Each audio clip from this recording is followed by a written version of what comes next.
په ننګرهار کې د لومړي ځل لپاره د سرطان درملنې یو ځانګړی 50 بستریز روغتون پرانیستل شو. د عامه روغتیا وزیر نور جلال جلالي چې د دې روغتون پرانیستلو لپاره ننګرهار ته سفر کړی وای، تر دې وړاندې د تخصصي مرکز نشتون له کبله ناروغان ناچاره ول درملنې لپاره ګاونډیو هیوادونو ته سفر وکړي، خو د دې روغتون په جوړېدو سره به د دوی ډېری ننګونې لرې شي. سرطاني امراضو دپاره موږ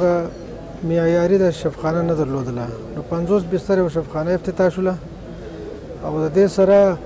د آی سی یو بخش کې چې هغه ډېر زیات ضرورت و 10 بستره موږ درلودو، د هغې ارتقا 60 بسترو ته دا شوی وه.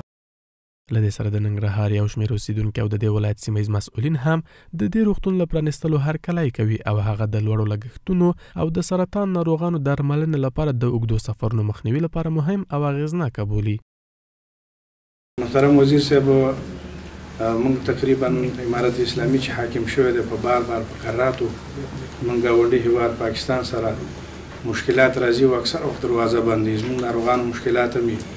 تاجران مشکلات هم همدارنګه دوا برخه کې مشکلات باقي مانده دغه کم چې د خلکو چې مشکلات ډېر زیات او چې پاکستان ته یا نور بهرنۍ هیوادونو ته تله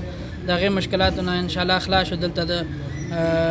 دغه ټول امکانات ان شاء الله دغلته دغه کېږي جوړېږي له خیر سره هم دغلته د ټول مشکلات حل کېږي. زموږ خو د ټولو هیوادوالو هغه هیوادوال چې شتمن دي په خارج د هیواد کې او په داخل هغو نه هم درخواست دی چې د روغتون سره مالي امکانات کې کومک وکړي. داسې بعضې مشینریات ته زموږ ضرورت دی، همدارنګه سي ټي سکین ایم آر ای قوي مشینونه چې ته د سرطان په برخه کې ضرورت دی هغه موږ ته خریداري کړي تر څو هیوادوال ته لا خدمات وړاندې شي.